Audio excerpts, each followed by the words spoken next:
Welcome back to the Free Gents Podcast, ladies and gentlemen. You are here tuning in for episode 133. You know what I mean? You got G's over here to your right. You got K Senko all the way to your left. You know what I'm saying? We here. Senko is clearly dressed for the occasion. He's trying to make $1 million by tomorrow. You know what I'm saying? 2025 is around the corner, and I feel him. Got dressed like money, you know. You know what I'm saying? You got dressed like the money to be like the money. You know what I'm saying? Holiday season, great turtleneck weather, you know. Yeah, turtleneck weather is amazing. Like, you know what I'm saying? I feel like I'm in an ultimate professional mode when I got a turtleneck, a blazer, sharp shoes. Y'all don't see the feet right now. My son's sharp right now, all right? But we here, you know what I'm saying? We here, man. I'm excited. Yeah. Christmas literally around the corner. We're like 4 or 5 days away. You know what I'm saying? It. Said Santa's gearing up, you know what I mean? Els is getting their last preparations. Yes, sir. And to my fellow Dominicans, y'all know we celebrate the 24th, so Christmas is even closer to us. You know what I'm saying? We don't know what the 25th is. The thing is, it's weird how that happens. But yo, bro, I'm this many years older and I don't know why stuff. Like, that's the thing. It's a thing, though. I know. It's a thing. Like, I can tell you, I can promise you, Marv, 24th, right? Check. All right, cool. Marv got the DR hat on right now. I know Marv celebrating the 24th. I don't got to ask that. Yeah, you got to ask. Know what I'm saying? But, yeah, that's the thing for us, man. I'm excited. You got any plans for the holidays? Just be with the family, honestly. I'm not really doing much. I'm just gearing up for next year right now. Yeah, I feel that. Just gearing up, you know. What about you? Anything? I got both my kids this Christmas. That's what I like to hear. I got something for them too. Listen, you know what I mean? You already know. Just pull up Lego. Lego just lost his fucking tooth, his first tooth, and it's blowing my mind, bro. Because like I remember losing my first tooth, and I'm just like, look at this little ruthless, toothless monster here. Like this is a grown man to me now. It's just crazy. He's only 5. It's like. Stop. I got something for both of them, bro. It's a mind blowing experience to really look at, like somebody experience that you just watched go from. I remember he was this big, now he's losing teeth, and it's like, yo, that happened like that. I feel like nothing in my timeline of life changed that much, and him. Such a drastic change in 5 years. It's like, fuck. Life. All I did was lose a little hair, fuck my teeth up a little bit. Like, ain't nothing changed for me like that physically. Him, it's like, whoa, you just went from there to there like that. Life is crazy. And it really puts time into like a concept. Like, it really conceptualizes and puts perspective behind time. But anyway, you know what I'm saying? Wow, so that's wonderful. That's wonderful. Great Christmas on the way. You know what I'm saying? On the way. You know I'm about to go visit all my immigrant family up in Boston. You know what I'm saying? They've been over there on the run and shit. You want to visit? 15 years. You want to visit? Yeah, we probably gonna run up there. I got like my dad's whole like side of the family. They pretty much up there for some reason. I don't know why. They just picked a random little neighborhood up there. But there's a lot of Dominicans up there. Oh yeah, it's a little deal. Honestly, there's a so where they at is called Lawrence. I mentioned Lawrence before on the podcast. We actually got a lot of love last time. So shout out to Lawrence, Massachusetts. You know what I'm saying? Shout out to the whole Lawrence, Boston, that whole area, New England. But Lawrence, it's like Little Patterson. Like I always say, it looks like Patterson, feels like Patterson, smells like Patterson, is Patterson in the middle of Massachusetts somewhere. They got a whole like Arabic section, a Dominican section. There's enough Puerto Ricans for a parade every year. Yeah. Like so it's really just random as fuck. It's like 100,000 people crammed in this little ass neighborhood with a bunch of it's like suburban ghetto feel, the same way Patterson has. There's not too many like project buildings. It's just a bunch of houses tight knit together, almost like a Philadelphia kind of vibe. Oh yeah. I know exactly. It doesn't feel that level of dangerous until about nighttime, and then you start seeing all the Honda Civics on the floor, the lights coming out the bottom. It's music playing from God knows where. Tuesday at fucking. You start hearing the mufflers going crazy. Yep. They're racing around the city. You're like, yo, what's happening right now? And you realize like, oh, it's Dominican takeover tower. Like they got a whole time where like the motherfuckers just pop out and it turns into a fucking city at nighttime. It's kind of cool though. Shout out to Lawrence, Massachusetts. Yeah, you know what I'm saying. But any plans for the new year at all or anything? Honestly, nah, son. Like I wish, you know, when I grew up, I remember one of my fondest memories of New Year's was you remember that waiting for tonight. Dun, dun, dun. With you, Jennifer Lopez. I think that was for like the year 2000, son. This is how old we are. I'm dating this right now, but I don't feel like New Year's is gonna be real until I feel like I'm in that music video on New Year's. Like I need to be there, bro. Like yo, go watch that video, son. And maybe you could, maybe don't take some Molly while you watching it. maybe don't. And I'm just saying. That shit is a movie. I want to be there one day. Like until then, I don't have no plans. I want to be like in the middle of Dubai somewhere. You know what I'm saying? With a line of model bitches that we about to shit on. And pay $1 million a bit. Like that's how. If I'm not living like that, I don't have no plans for New Year's. Long story short. Like, I respect. So I'm doing that. I don't give a fuck with my. New Year's there. is just whatever. Like you go outside, whatever. Just another arbitrary. What about day. you? You got some plans? As of now, no, I'm not doing nothing, bro. Yeah, man, we might need to take a trip to Vegas for 2 days or something, I bro. want to go to. I've still never been to Vegas. Yo, there's a magical thing. Still never been to Vegas. Son. I gotta go to Vegas. There's 3 cities, 3 big cities in the U.S. that are definitely seeing me. There's a few others, maybe, but 3 that are definitely that I haven't been to. Okay. Vegas, Okay. Houston, and New Orleans. Those are the 3 I've never been to that are absolutely seeing me. I'm going to all 3 of them. But you feel me? I've actually not thinking about. I've been to all 3, but like Vegas, fire. I had good memories in Vegas. That was recently. That was only like a year and a half ago. Houston, I only drove through it, but I seen enough Chevys on dunks. Like I see the cars out there. It's just like it's like just like a Paul Wall, Mike Jones, Slim Thug video, bro. Word for it's like that. And when I was out there, it was like 2010, so it was like extra ghetto as fuck out there at that time. Before all the white people started moving in, extra white people started gentrifying the fuck out of Houston. Because Houston, that shit is going up right now. There's actually a bunch of Dominicans out there running wild. But anyway, I believe it. In New Orleans, I went there the same trip actually. I remember that. In like 2010. I was only 16, but New Orleans is a movie. New Orleans for sure. There's a few others that I want, that I haven't been to that I want to go to. Maybe like Atlanta. Never been to Atlanta. You never been to Atlanta? Never been to Atlanta. You never been to the Mecca? Never been to Atlanta. I want to go to San Diego. Never been to San Diego. How you say you know Lil Baby? You ain't never been to Atlanta. how you 4PF? You never been to the A? Never been to the A. I got family in the A too. That's disrespectful. You never been to Atlanta? Never. I ain't gonna lie, we gotta change that. Vegas and Atlanta is a movie. Yeah, I gotta go. Yeah, Vegas has a way of making you not want to go to sleep. Like Vegas has a way of I heard everything start mad late. Yeah, everything starts mad late, and literally you're like you just left the club at 4. You're in the casino because you're hungry and you don't want to just go straight up to your room. It's 5-something in the morning, and people are talking about, we going to this after party, and you're like, yo, what are you talking about? But see, the inside of the casino has a way of making you think it's nighttime. The second you go outside, you realize, oh, it's 6:30 a.m. The sun's out, birds is chirping, the garden is being gardened. Like it's literally the sprinklers are going off. The sprinklers are sprinkling, and your mind is so like, now we going to this after party. I just seen 10 bitches talking about they going, and then like you start making like life decisions right there. Like, do I really need to go party at 7 in the morning, or do I need to go to sleep? That's how they get you. No windows, no clocks. That's how they get you. That's how they get not lying. The windows, no clocks. And even you. Then, I had some windows. I actually switched rooms twice when I was in Vegas. And now think about it, they both were facing a wall. And it felt like I was in jail. I'm like, this is on fucking purpose. They know what they're doing. They know exactly how they don't even want you to look outside. Nope. They don't want you to know what time it is. Nope. Yeah. Oh, wow. But by the time how long have I been here? Don't matter. Bro, they literally pump oxygen into the casinos to help you stay awake, son. That shit is crazy. Like, my mother was explaining that to me. I'm like, yo, it's a different quality of air in this motherfucker. You breathe it different in this bitch. You like, this is good. This is healthy. And then you realize, like, oh, these motherfuckers pumping oxygen to keep you awake and clear-minded kind of whatever. When you lose that pot, get shortness of breath, you're going to need that. Yo, bro, I swear to God. Yo, but them casinos in Vegas are really amazing, son. Yo, nothing short of amazing, bro. I believe it. Yo, you gotta go see it in person. Yeah, I believe it. And the thing is, you'll walk into a casino on one street, like on the strip. You'll walk around for 30 minutes, and you're like, yo, I'm still in this casino. And you only realize you're still in the casino because it'll be all Egypt themed. The whole shit. Okay. Neiman Marcus, Egypt, outside. But it's like literally, it's like it's a mall. It's like a mall. Every single one of them is like a giant fucking mall. That's kind of like how Atlantic City is, kind of. No, it's not. Far as I just went to Atlantic City for the first time like last summer. Nowhere near the same thing. Atlantic City is the most ghetto shit I've ever seen. Oh. If you're comparing it to Vegas, very ghetto. Atlantic City feels like they stopped building in 2001. Vegas feels like they're never going to stop building. Okay, that makes sense. Especially once you see that fucking sphere. Hey, what the fuck is that? Yo, that shit is human. Yo, what the? Yeah, that shit is crazy, weird, bro. To see it, you're like, yo, what the fuck is that? And then it's like the strip is really just a strip. You land in Vegas, you see everything you're gonna want to see. It's literally right there. You see it from there to there, and that's it. There's nothing else to offer. It's just mountains around that shit.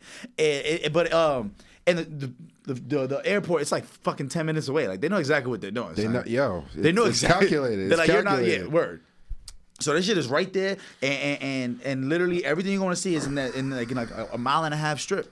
But it's a fucking movie in there. Like, I swear, you feel like you're in a sunken, like you're just in I don't know, you're in a time capsule in that bitch, bro. And I'm telling you, you walk through a casino for 20, 30 minutes, then you realize you're in another casino. By the time you get out, you're 3/4 of a mile from where you started. And you're like, how the fuck did I How'd you get do here? that? Yeah. How did I get 8 lights up? How? That doesn't make sense. How? You feel me? So I gotta go to Vegas. The thing is, I'm not a big gambler, but when in Rome, I'll throw a little bit, little blackjack here and there, little craps. Yeah, I knew it wasn't meant for me to bet out there. I tried to make a bet out there, and they told me I came too late or some dumb shit. Depends on what game it is. Depends on what it is. No, I was trying to make a live bet on sports on the game. Actually, I was out there when DeMar Hamlin had that heart attack. Oh wow! So you know exactly, yeah. I was there literally that night. Was the second night there, and I was dumb tight because I really wanted to watch that game. And the game just was dubbed. I went all the way home just to watch that game. I was like, I'm gonna pull up. Yeah, word. That was a good time. I met a couple crackheads out there. It was a great time, man. Listen, you gotta go see Vegas. I'm the type of person. I got $100 for the gamble, whatever. That's what I was actually doing. I'm that type. I put $100. That's all I was gonna do. If I win $100, put it back. If not, it is. I can't remember what the bet was. I was supposed to put like $100 on like the Bengals. I was how they get you is they give you a ticket. You don't even get you got to go cash out. You got to go out of the way to cash out. Yeah, bro. You know what I mean? Like it's not like you just get your you have to go out of your way to cash out. Yeah. But you can use that ticket to gamble more and lose it all. So. The science behind it is crazy. You definitely see a collection of characters out there. I mean, I feel like it could be. You could see some shit out there, and Vegas is the only place in the world where you could literally you could put down $100,000 in cash and just walk away from it. Like you could just go, just walk away. Like you leave $100,000 on the table right there, just walk away. I'm talking about for days, nigga. I'm talking you could come back for Thursday. Just come back whenever. Your bread gonna be here. It's the most secure fucking place in the world, son. Ain't nothing going missing in Vegas. Man. Unless you in your room, that's a different story. You shouldn't have invited that bitch to your room. Yeah, you out here. But in Vegas, bro, and even then, the camera work out there. I'm about to say the camera work is crazy. You'll be a fool. You're more safe in Vegas, in a Vegas casino, than you are at the airport, respectfully. Yo, you listen. They watching people's eyes. You counting cars. They got people zoom. That's what I'm saying. Everybody got their own person. They following them. Word. I forgot, bro. Last name. His name is Mickey something. He's a famous gambler. I know you're talking about the face tats. Yep. I know exactly you're talking about. And he was saying that shit. He's good at baccarat. He be killing. Baccarat and something else too. I know exactly what you're talking about. But yeah, I've been watching all his interviews for years. He's from Jersey. I've been watching his interview for years, and he was explaining I lost. He had lost $1.5 million during one session of gambling. He's like, yeah, but that was over a 3-day period. And then I was like, what the fuck does that mean? You were sitting at the table for 3 days? And that's literally what it is. They'll walk away, go have a full day, go to the mall, go shopping, go to sleep, come back. Their money is right there. And after an extended period of time, they'll come put a little plastic case just like this 100th anniversary shit, put it right over your chips, and that shit won't be touched for days. Literally, just sit there. And if it ever does get moved and collected, they know exactly who it belongs to. They'll have that shit sitting on the side for you, especially if it's an extraordinary amount or something. But they know that you're coming back for it. So yeah, you ain't going. It's let me take this time out real quick. Let me go clear my mind. Go walk. Let me go. Only thing is, clubs in Vegas, $100 cover. Drinks is $30. What the slow the fuck down. Hold on, trap. Hold on. Right, I'm down $200 off of the walk in and buying 2 drinks, one for me, one for a bitch I'm talking to. You feel me? I'm in here for 20 minutes. How the fuck I'm down $200?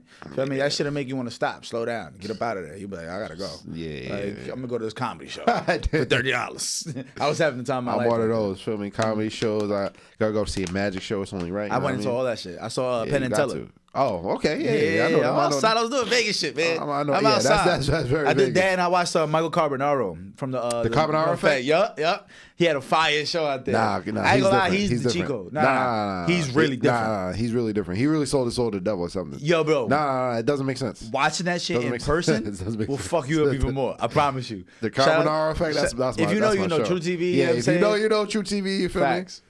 You know. And Practical Jokers. If you know, you know. You know what I mean? Facts.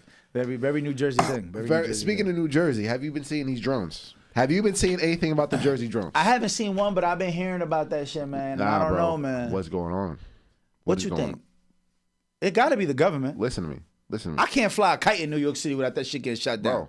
Bro. You going to have thousands of drones in the air? Yeah, they were talking about coming out of the water. How? Wait, what? Yo, listen to me. They're talking about drones coming out of the water. 50 of them.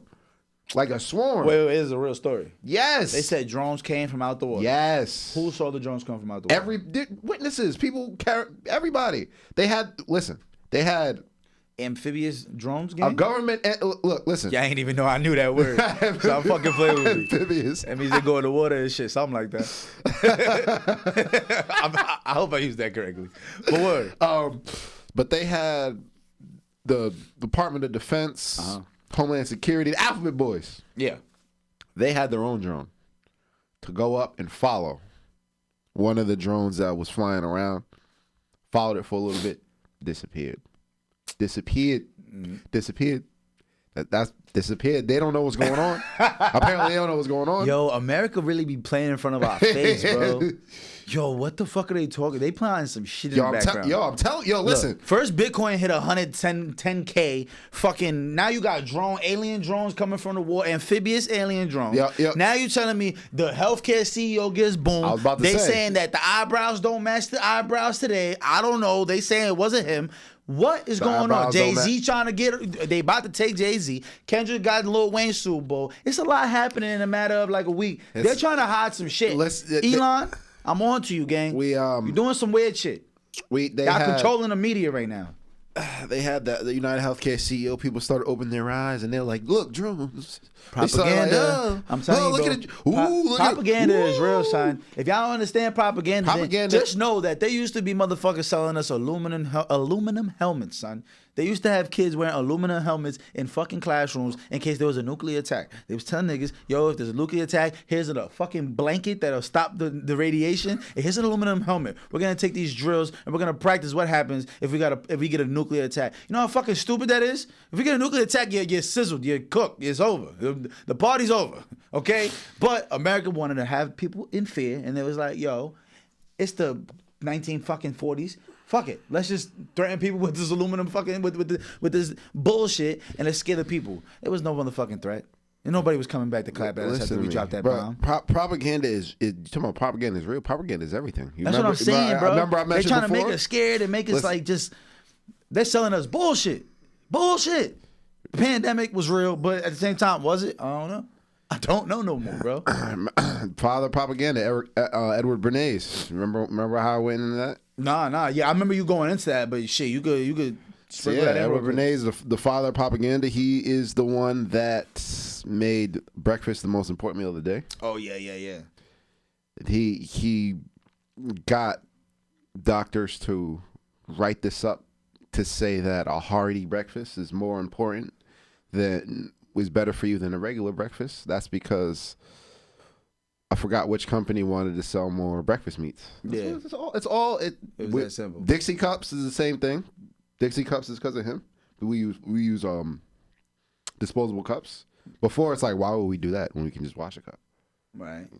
Propaganda. What did he tell us about Dixie cups though? Because you just it's one use and it's clean. You know, just the stupidest shit. But we never fathomed that before. It's like, why would we do that when we can wash a cup all the time? Well, no. But this one's clean every time. You can get it a fresh new one every time. He's got a good point. You know, so the propaganda, propaganda is a motherfucker, bro. Bro, yeah, the way that they got us in a chokehold right now because people are panicking about these drones.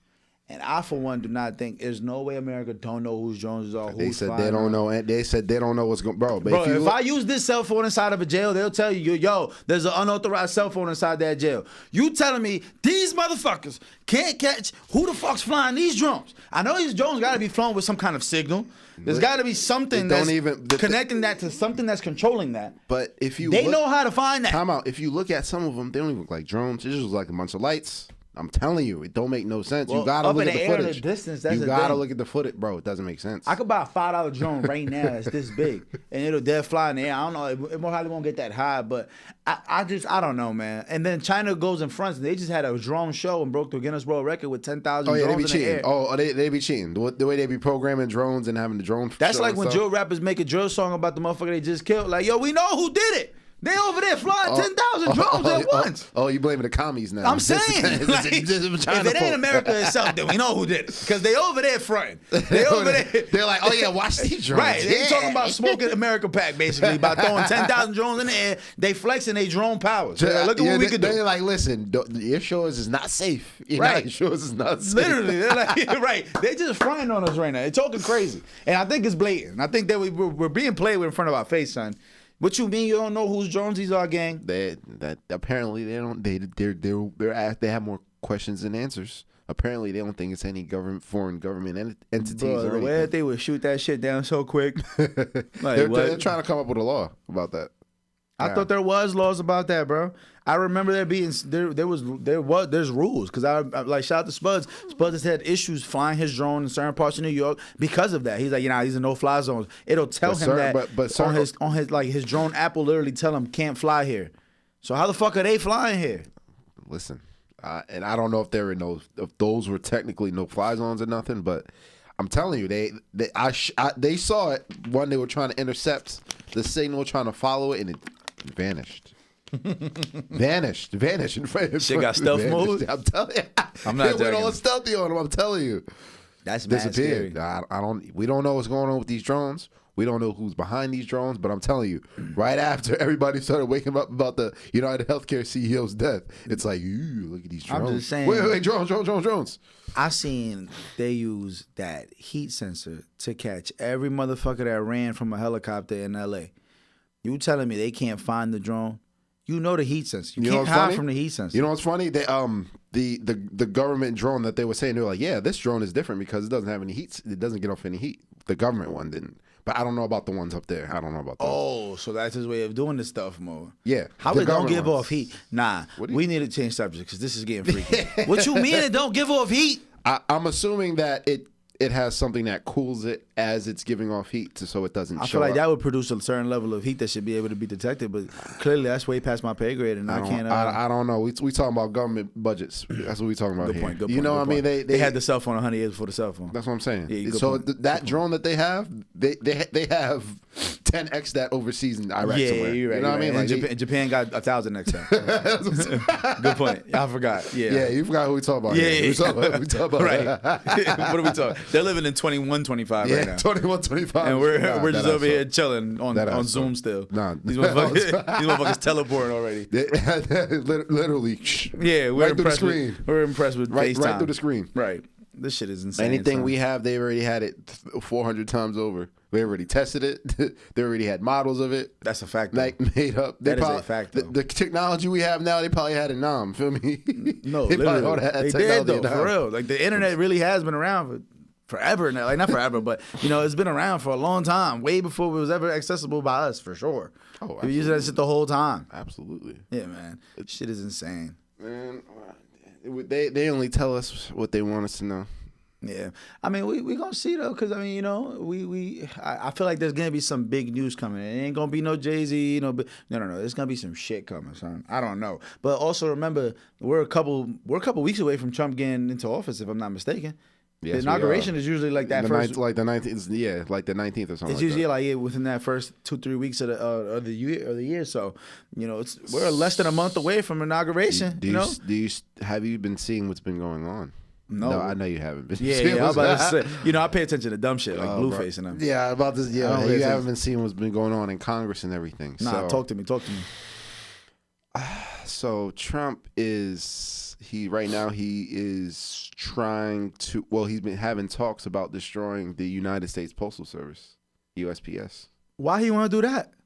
The streets is gonna be fucked up. He do that. What do you know? What kind of question is that? Why would he fuck up the Postal Service? They want to privatize everything. Money. You know the reason. Because the USPS doesn't make money. But it's not supposed to make money. It's a service. It's a service. It's not supposed to make money. It's not supposed to. It's literally supposed to deliver your packages. Yeah, because stamps supposed to be 15 like 70 cents. It's like 70%. Over half of all medicine is delivered by USPS. USPS goes places, a lot of rural places that Amazon doesn't go, that FedEx doesn't go. There's places Amazon won't go? I didn't know that.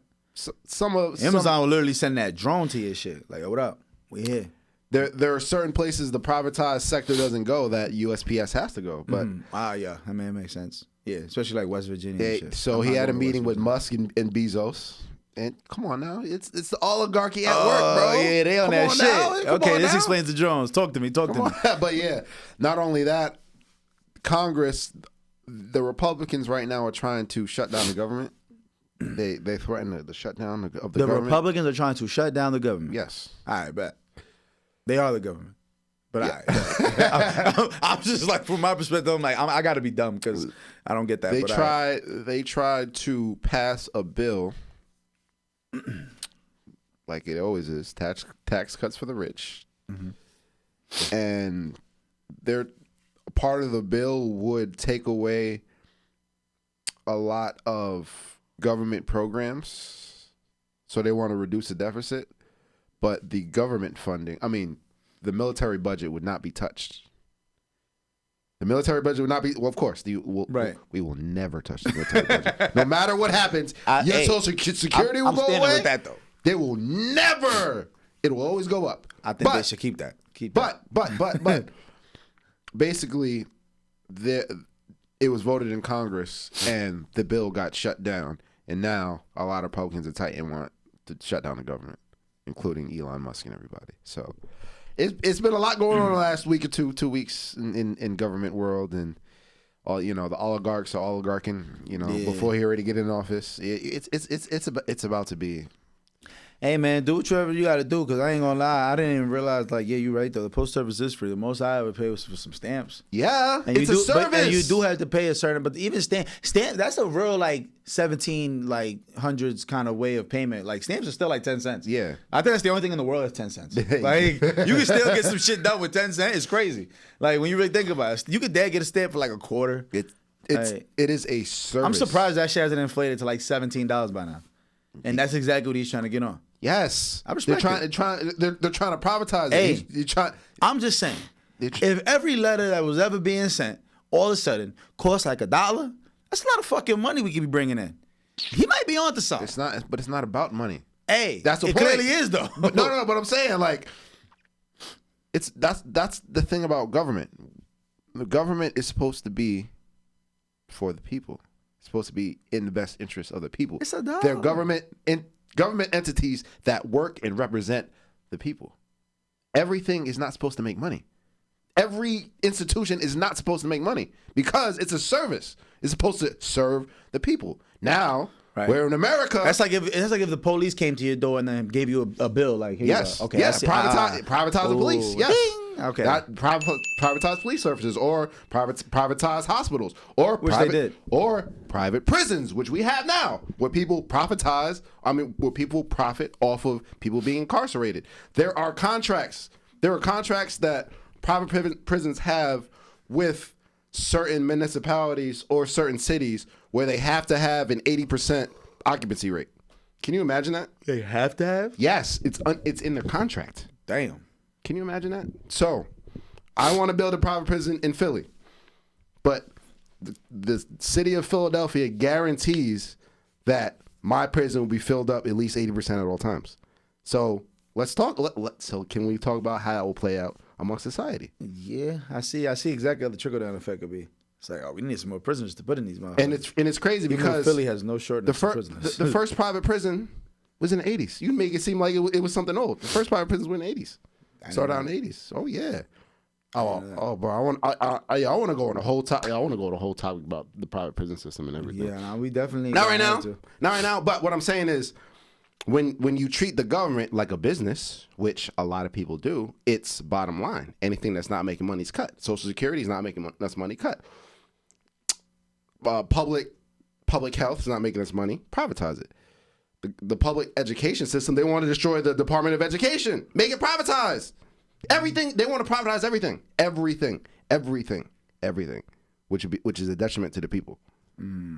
So USPS is just one cog in machine that they're trying to get going, just like Social Security, one cog in machine that try to get going. While at the same time, Elon Musk and his companies get billions of dollars in government subsidies. So it's socialism for the rich, capitalism for the poor. It's like it always is. Yeah, I was about to say that. It's like it always is. It don't sound like too far. Please, government, we need these subsidies.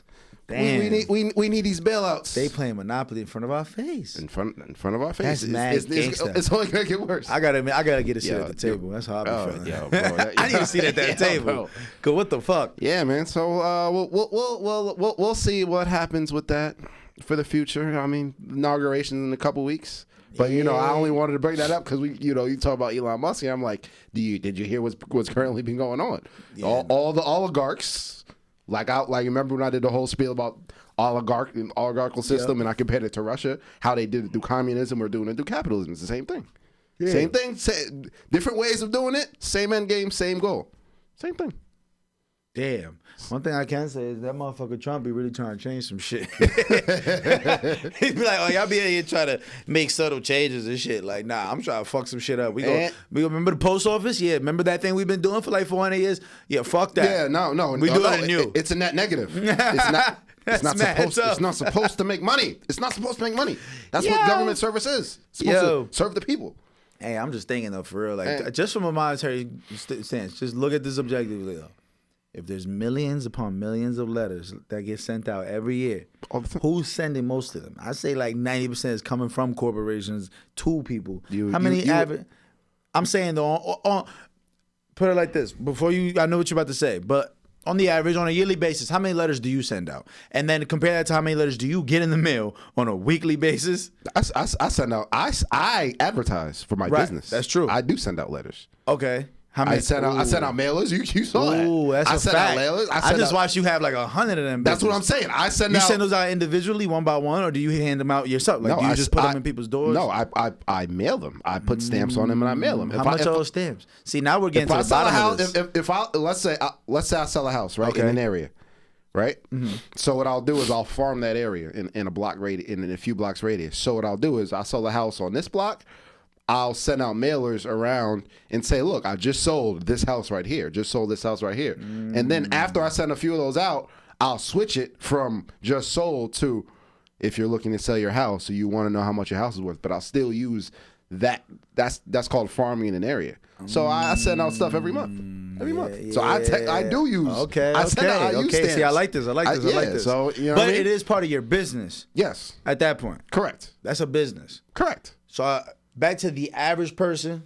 Oh, okay, yeah. The average person. But I do see. Okay, that makes a lot of sense. Where you have a lot of pushback against that, though. That's a great point. That would be a really big impact. If you had to pay $1 for every one of those letters you're sending out, that'd cost you hundreds of dollars from just the packet I seen. It looked like you had at least 100 on you. Oh yeah, it looked like that was the short end of it. Like it looked like there's probably more stacked away. So I'm like, okay, I see how that really would fuck you up financially. I can see that. And not only that. More than half of the medicine delivered in this country is through the USPS. Right. So now you got to factor that in. People getting their mail through the medicine through the mail. Now they got to do it through privatized means. Now you're talking about extra costs on that. Yeah, but I mean, whatever. I was just thinking the government will probably figure out a way to make the actual medicine companies pay for that. You think so? Health insurance. I don't know. You think so? I don't know. I don't know, to be honest. I haven't had health insurance like damn near ever in my life. I only had it for like 4 years of my life. And I don't know what the fuck was going on with that. Shout out to my pops. He figured that shit out. But I had to wait to get that shit to go get surgery because they wanted like $15,000. And I was like, yeah, we just gonna walk around limping for about a year. I'll be back. Like, oh, you talking about for your hip? Yeah, back. I remember that. Yeah, people forget all about that shit. I was walking around with a limp for like a year and a half, looking like an asshole. Oh, and I remember used to dead ass think I was trying to be cool, especially because that was like 8th grade. That was like 8th grade. Yeah, that was 8th and 9th grade, and people would be like, "Oh, why are you walking like that?" Like, and people used to try to make fun of me and shit. And I just used to laugh like, "Ha ha." Meanwhile, I'm hurting, pain like a motherfucker. Leg was in fucking dire pain after the first hour of walking or the first 5 minutes of sprinting. I had about 5 minutes of sprinting in me before I had to stop walking. Like, it was just bad. People used to think I was dead trying to be cool. You brought up health and health insurance. Yeah. Do you know one of the reasons why we don't have universal health care in this country? One of the reasons? Nah, go ahead. Run it to me. I mean, one of the reasons would be because it's just expensive, I guess. That's what I was assuming. A lot of stuff. And the structures and how things are situated in this country revert back to racism. Break it down. So, after we were emancipated in this country, there was something called the Freedmen's Bureau, a government entity which would represent the free people, and it would in the best interest of the free people. The Freedmen's Bureau, one of the things they were talking about doing was healthcare for all, publicized healthcare. A man by the name of Frederick Kaufman he was a statistician back then in the day, and he basically pushed around the U.S. and said it would be bad for universal health care because that means free black people would get health care. And if we want to, if we want to keep them in control, if we want to, damn it, try to kill them off, we can't give them health care. So that goes back to the Freedmen's Bureau. That goes back to Frederick, and he wrote a piece and paraded that around, and that idea manifests, and like, no, we can't do that. Yeah, they're like, hell no. So that's one of the reasons. So crazy. Yep. Do you know? Crazy. Speaking of, do you know one of the reasons why we have the FBI in the way that it's used today? Nah, talk to me. There was a boxer by the name of Jack Johnson in the early 1900s. Okay. I know you heard Jack Johnson. He was a heavyweight fighter, heavyweight champion, and he liked white girls. He was known for liking the snow bunnies. Mm-hmm. He was known for liking white girls, and what he would do is he would travel state to state with these women, and the state police didn't have jurisdiction to go after him. So, we need a government entity that has full jurisdiction around all of the U.S. So one of the reasons why the FBI was formed the way it was is because of Jack Johnson liking white women. Yo, bro, what the fuck? Yo, bro. I can't wait to go Google the reason. Yo, look it up. FBI. Well, that's one of the reasons why the FBI, the push for the FBI. They dragged it. I'm telling you. They started a whole task force to stop Jack Johnson from fucking white business. Across state lines. He was like, he was out here wilding. We couldn't go after him. That is he hilarious. left the state of Virginia. The state troopers in Virginia didn't have jurisdiction in West Virginia. Didn't have jurisdiction in Carolinas. It's the most racist shit Not I've only heard. that, Jack Johnson was the inspiration behind King Kong. King Kong was the inspiration behind Jack Johnson. Man, liking white women. This conspiracy is crazy. Yo, You're going to hell. Look it up. Look Look it up. Look it up. No, As soon as 100% believe it. look it up. I can't. You understand how fucking wild that story is when you really think about it? Like, take a step back. Like, what? I could have just went and arrested him. Like, just go get him.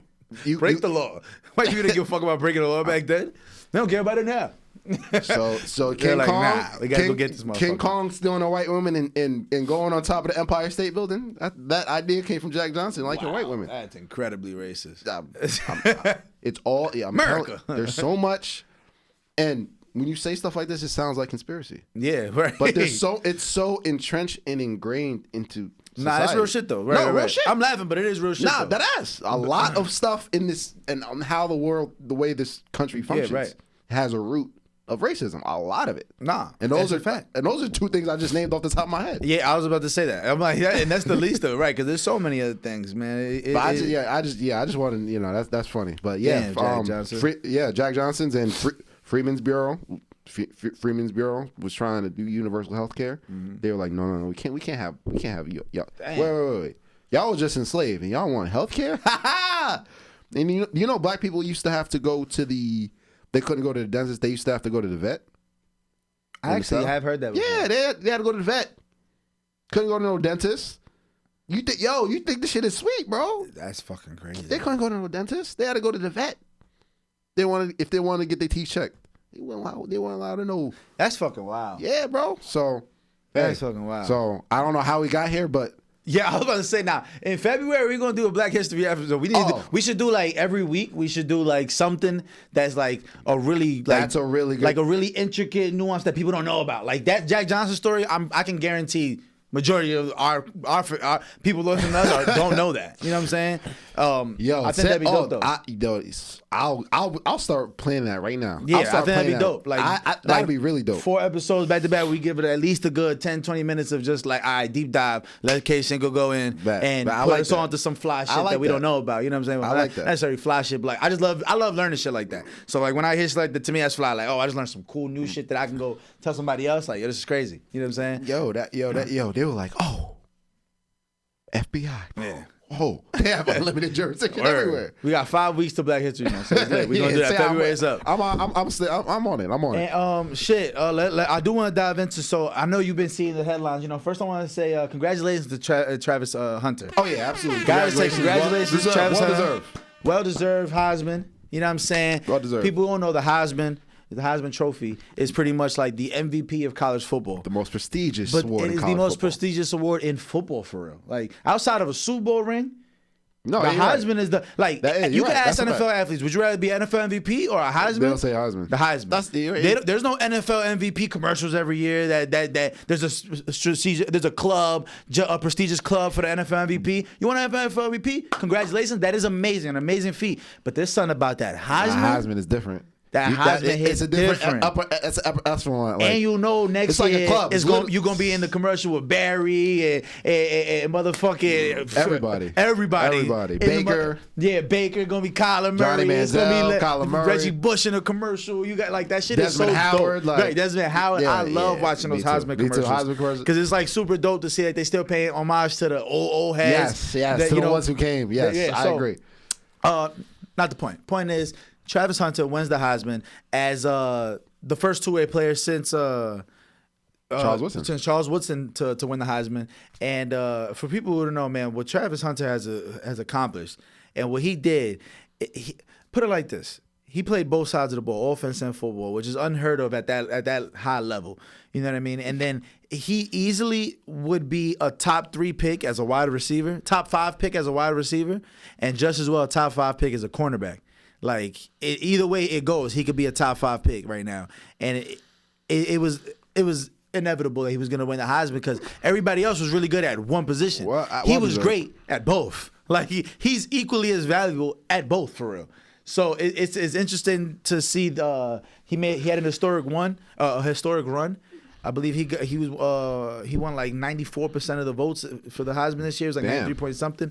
So it was pretty much a landslide victory for Travis Hunter, Deion, and the Colorado Buffs. I had him winning the Heisman. I still think Genty should have won it, but well deserved. We knew absolutely well deserved. Yeah. Absolutely well deserved. As far as the next level is concerned, I feel like I see him as a corner who can play receiver packages rather than the other way around. Yeah, you see him better. He's a better corner to you. Yeah, I mean, I think I have heard that he's a better corner. But he could easily play receiver. Like his ball skills, he's like George Pickens when the ball's in the air. Like it's unbelievable. I'm just saying, bro. The bag for the money, he better play that offense. Fuck that. I'm going for the money. That's sorry. Where the money is. It's not even close. The highest paid corner right now, I believe, is Jalen Ramsey. He's making like $25 million a year. The highest paid receiver is getting 35. 35, yeah. It's like, why the fuck would I ever go play corner if I can get 35? And who's more famous, Jalen Ramsey or Justin Jefferson? Jalen Ramsey or Jamar Chase? Jalen Ramsey is probably the most famous of the corners, but he's not even the best corner in the league no more. No, I don't think You know so. what I'm saying? Sauce Gardner, he's also getting cooked all season, so we can't even give it to Sauce. Jalen Johnson from the Bears is the best corner. Jalen Johnson is a dog. If you ask me, Jalen Johnson from the Bears. But even then, like most people don't know who Jalen Johnson is. You know what I'm saying? That's only football players. Football fans who know. So I say that to say, like, bro, go play that offense, go get that bag, respectfully. You know what I'm saying? But I think there's a little bit more longevity in corner, especially because most corners could transition to like safety later on in their career. So I mean, longevity wise, it might be. You never know. If you really break it down, if you can go play 14 years at corner as opposed to 11 at receiver, you might make it make sense for you. I don't know. And he during his Heisman acceptance speech, he's a different guy. Like he's. Yo, bro, I love this kid. Did you see? Like, I love this kid. He's really the man. Like as far you talking about as far as money is concerned, I don't even think he cares about money. Right. He paid for a lot of his teammates to come to the Heisman ceremony celebration. He paid into the NIL fund so his teammates could get paid as well. Yep, I knew there was a lot of people doing that. Yeah, he paid into the fund. It's real shit. I don't even like he's such that's real shit. He's such a really good guy, bro. As a human being, he's a really good person. And he's a different guy because I don't know if you saw the acceptance speech where Lil Wayne was there. He was talking about, yo, bro. Yeah, that's different. He looked Lil Wayne in his face. Said, "I didn't know none of your music." Yo, bro, I almost lost my fucking mind. I said, "You don't say that." Don't fucking say that. He said my shorty put me on. I said, he said she told me you gotta listen to. I know you don't listen to music, but you gotta listen to Lil Wayne. He was like 6 foot 7 foot. That's my jam. I'm like, yo, come on, bro. He just said 6 foot 7 foot in 2012. Yo, when I said, he's I looked at different it, I guy. said, nah, Wayne is getting disrespected out here in the most craziest ways. He said, I ain't never heard. I'm like, yo, nah, it's different. I never. He said he don't listen to music, bro. He's different. He's a different guy. Different I guy. don't listen to Wayne. It's the most disrespectful shit I ever heard. No. That was the most Gen Z shit I think I ever heard. He looked Lil Wayne dead in his face. Said, "Thanks for coming. I never heard your music till my girlfriend put me on." And then he gonna name 6 foot 7 foot out of all Lil Wayne songs. I'm like, oh yeah, he really don't. That's how I know you really don't listen to Lil Wayne. Oh, Lil Wayne was like, "Why am I here? Why did I come here? I just get embarrassed again." Not only that, did you see what's going on with his girlfriend? Oh, we're going to talk about that in a second. We're going to talk about that. I want to get into that. I want to definitely get into that. But I just want to say, man, Travis Hunter, well-deserved. Great kid. Wonderful. Like, obviously, I don't know him personally, but he seems like a very humble, very down-to-earth, very very anybody good guy. who took the path that he took, for people who don't know, like, I just want to highlight this. Like you were saying, he's not about the money.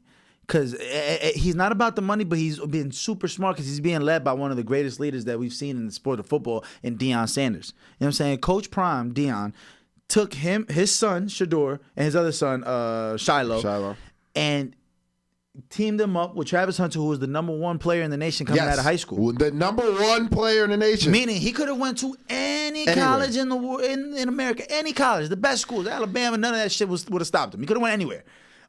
And he chose to let Deion lead him into not only to be the first #1 player in the nation to go to a HBCU at Jackson State. HBCU, Historical Black College. What's the HBCU? Historical Black College University, right? No. Yeah, colleges and universities. Colleges and universities. My fault. I just make sure I got that right. Good. So he was the first #1 player to ever go straight to a HBCU. That was because he was led by Deion. They take that Jackson State program, turn it up, barely lose any games in 2 seasons. Not only that, then bring a whole bunch of attention to the HBCU, the college football market, brought a whole bunch of attention, put these teams to play in front of cameras that'll never see them. You know, a whole bunch of kids went on to go to bigger schools after that because of that. And then they transitioned to Colorado, had a bad season the first year, and this year comes back. He has a Heisman winner who's projected to be a top 3, top 5 pick, and his son on that team who's projected to be a top 3, top 5 pick. And it's like all this was, and he was just looking at Deion as the somebody he could follow in good faith, and literally Deion took him to the promised land, and didn't fail him not once. And literally step by step took him. He said, "You're gonna get this money here. We're gonna go here. We're gonna lead. We're gonna make an example here. We're gonna show how you grow from that. Go from here, and then we're gonna still be #1. We're gonna stay out of trouble. We're gonna get this money, and we're gonna get busy." And I'm just so excited to see what comes around. In April, when his name gets called, bro, I'm gonna be clapping like a proud older brother or something. And shout out to Prime for real, because Travis Hunter said a lot of the coaches, you know, when they were recruiting him, they said, "I either see you at receiver or corner." Prime said, "You could play both." So he did something that's unprecedented that we don't really see, and I would say literally unprecedented, because when you look back to compare somebody like Charles Woodson, yes, he played offense, but you know he had packages for him. He didn't play full-time receiver, full-time both sides of the ball. You don't see that. Travis barely missed a snap. That's what I'm saying. The whole season. That's what I'm saying. So Prime had that vision for him and allowed him to gel and prove to him that he can do this. You know, these other coaches weren't going to allow him to do that. No. So not only did he go to an HBCU for the #1 overall player, which we don't see, he played both sides of the ball full time, which you don't see. So, yeah. Insane, man. But we do got to dabble into it, because part of this whole storyline and part of even that acceptance speech was, like, okay, so the whole Travis Hunter and his girlfriend, it's been going viral, it's blowing up, and you know, it's looking crazy because, all right, so for people who don't know, Travis Hunter, the kid, obviously already touched great money. He's already wealthy. He already made like $4 million a year the last 2 seasons alone.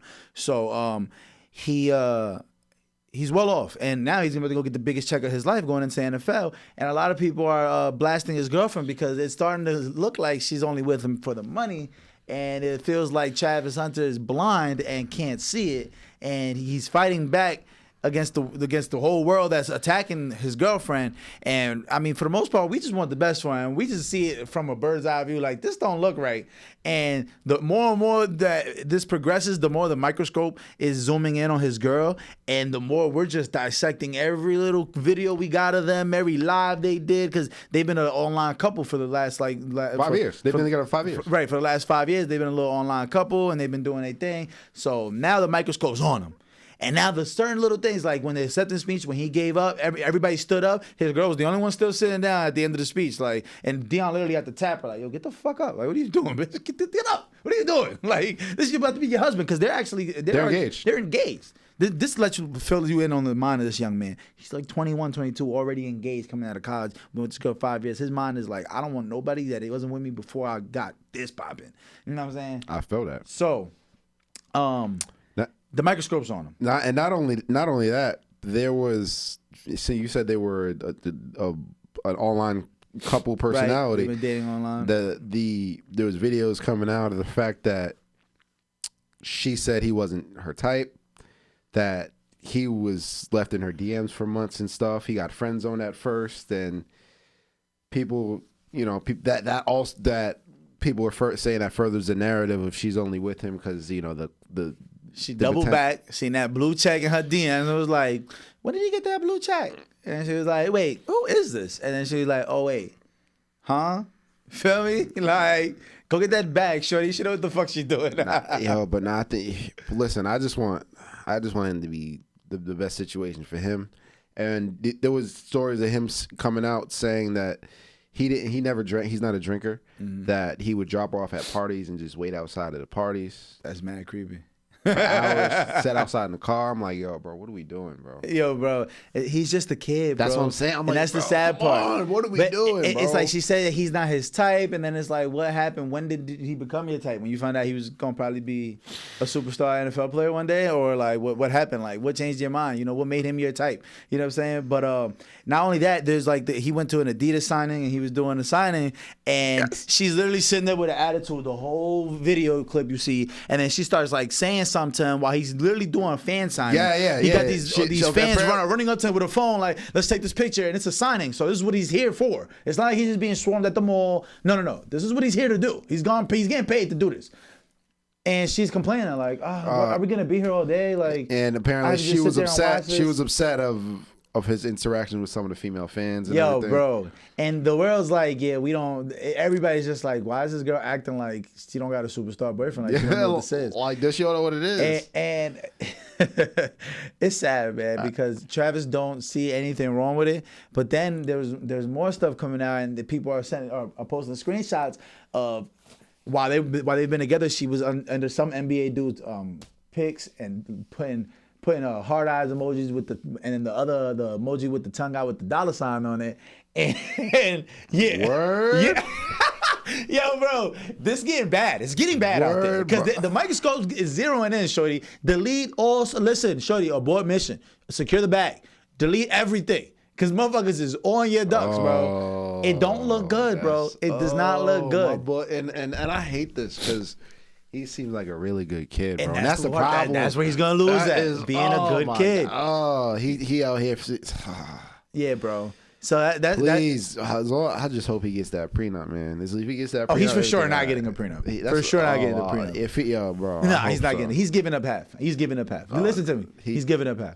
I'm being optimistic, but he's such a good yeah, but him being who a good knows? guy, They know each other better than anybody else, I guess. Listen, yes. I don't believe in young love. Like I don't believe in that 21-year-old shit. That shit's out the window. Especially that's your first love, bro. You ain't really find love. I feel like you got to go through that first heartbreak, or else you don't even know who you are for real. You don't know how you gonna handle that shit. See, if that heartbreak happens in your 30s after 15 years of marriage, you liable to kill everybody, including the kids. Like you liable to lose your fucking noodle. You're not gonna know how to handle that at 30-something. You gotta learn that shit in your 20s or your teens. You gotta learn that shit early so that when it happens later on in life, you don't crash the fuck out. Because a 30, 40-year-old might just lose his fucking mind. He's never been through no shit. Now I see what you're saying, but this is why I kind of disagree with that statement, because if you look at how minorities treat relationships, how we teach our offspring and stuff to look at relationships, and you look at white people, white people, like I've said this on the podcast, I see my teammates in college growing up, all of them married for the most part, all the white ones. They already have children and everything. And our minorities normally come from broken homes, So when you're teaching that, you don't believe in young love stuff, that's fostering the idea and starting the idea of intentionally creating broken homes, rather than when you look at white people, they married their high school sweetheart. They've been together for 30, 40 years. It's that turtleneck talk. My son's talking that shit right now. I'm not being for real. I'm talking about, it's about the next generation. You feel me? Yeah, no, that turtleneck doing it. You talking that shit right now. Hey, listen, you talking that shit right now. But for real. It's about the next generation and doing what's best by them. So I would disagree with that.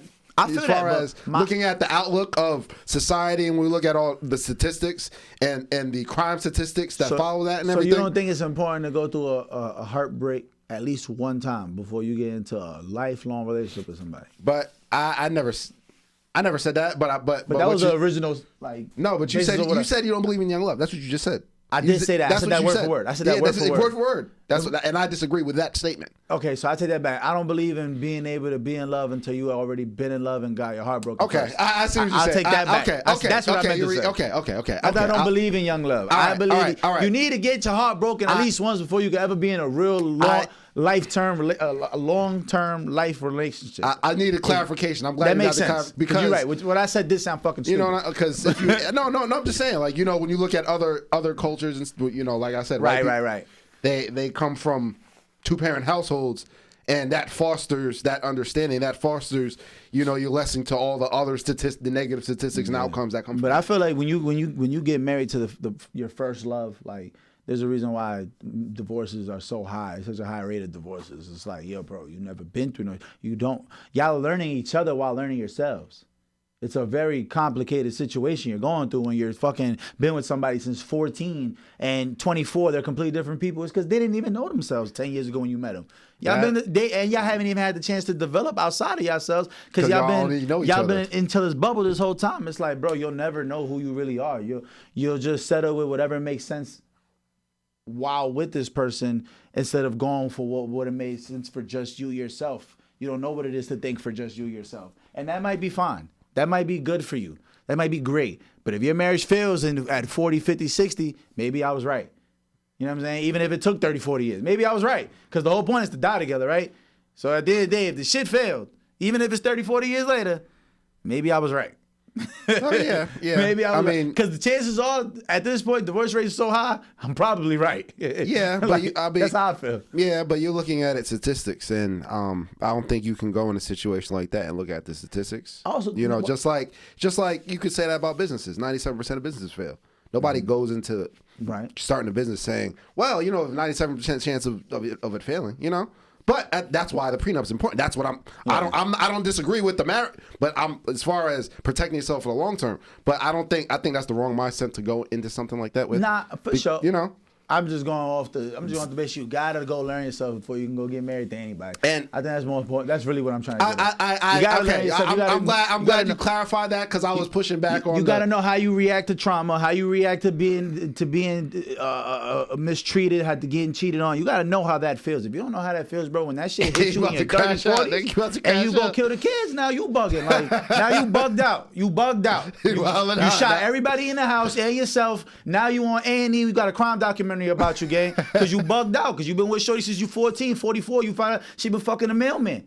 Every time you stepped out, she was fucking the mailman. You driving trucks, making all that money, she fucking a pool boy. It just happens. It happens all the time. Does happen all the time. And just because divorce rates are only 40, 50%, how many people are together that can't even sleep in the same room after 10 years? And how many people together that hate each other, but they're just together because of the kid? I was about to say that. Is that cool? Is that good? Is that success? Because I don't think so. I think that's actually destroying your life. The beautiful opportunity you had to be on this earth. You spent 20, 30 years, and out of them 20, 30 years, you hated this motherfucker after the first 8. I feel like you're bugging. I see. Now, I personally think but I do understand it. If it's just you two, then you're bugging. But once you bring a kid into the world, then I don't think you're living about you anymore. You're not living for you anymore. If you're selfish and doing stuff about you, then I think man or woman, I think that makes you a bad parent. You know what? It's about the children. It's not about you anymore. Once you have children, it's not about you. You're living for them. You decided to do that. You know what I mean? That's my thing. The children are the parents are the foundation. Right. The foundation. If the foundation crumbles, the kids are at the top. No, they're always going to feel the effects of the foundation crumbling. You know what I mean? And once you have children, I think you're living for your children now, personally. Or I think you should be, as far as, now I'm not saying do stuff that you hate every, you know, That's kind of what you're saying, though. I was going to get to that. I mean. That's kind of what you're saying. To completely sacrifice anything positive in order to just keep this afloat is still detrimental to the kids, too. Because if you're not happy, if you're not thriving, succeeding, if you are in a tough, dark-ass place, even if you're taking care of people, that's not going to be good. That's when people come into alcoholism. People start beating on the kids. People start beating on their wife. It's real shit. People start going out and doing crazy shit. You become a serial killer. Now you murdering prostitutes in Newark. Like, I'm just saying, this is real shit, though. Like, so it's like, shit. All right, it might be about, okay, let's stick together just to get through it for the kid. But then it's like, all right, now if I'm living life in a way that I literally want to die every day. Like, how good am I of my parent anyway? How good am I of a husband anyway? I'm gonna be shitty regardless because I hate life. And I feel like in general, men are willing to sacrifice their happiness for some extent in general compared to women. Because we're told we need to, and so are women though. Women are told they have to do. You have to stay with that man. Why? He pays everything. He does this, and that. That's the kid's father. You got to stay with him. You can't leave him. But women initiate 80% of the divorce. They're the ones that leave. Men don't leave. Because men fucking don't leave. Want to cheat. No, men don't leave. Men don't leave. It's the women that leave. Well, it's because in general. I want to say this is gonna sound sexist, but I mean majority of the time it's the man who has more things to lose in that situation. So he like, I'm good. But I think women are victims to their emotions sometimes. What you know, men are more logical thinkers. Like, okay, I made a decision. I'm gonna stick through this. Women are one day up, the next day up. I mean, it's only but so much shit you're gonna take from somebody where you're like, I have to go. I gotta fucking go. And unfortunately, now that I looked up at the wrap it up sign, we gotta go. We gotta go. It's time. I did want to say one thing before, but it's funny how we always see the difference between men and women. It's funny how you'll see at a wedding, at a best friend's giving their speech or whatever, a woman will on the women's side they'll say, well, you know, he wasn't really my type at first, but he won me over. But you'll never see that in reverse. Imagine if a man came up there and was like, well, you know, I didn't really like her at first, but she kind of won me. Everybody would be like, oh my gosh, how can you say that about your wife? You know what I mean? Like the different dynamic of men and women. It's just funny. Yeah. It's just funny how it's just different. That's true. You know? That's true. Well, shit. I wish we had some more time because this was gonna go somewhere. I purposely was holding them back. I knew time-wise. Time-wise, I knew we was running short, but we're gonna have to come back into this conversation. Absolutely. I want some women here present though. I want to talk about some shit. So thank you guys. This has been the Free Gems Podcast, episode 133. Thank you guys for tuning in. Like, share, and subscribe. Happy holidays, happy New Year, and all that. And I'm wishing everybody much success for 2025. And we out of here. Tell a friend. Tap in. We gone.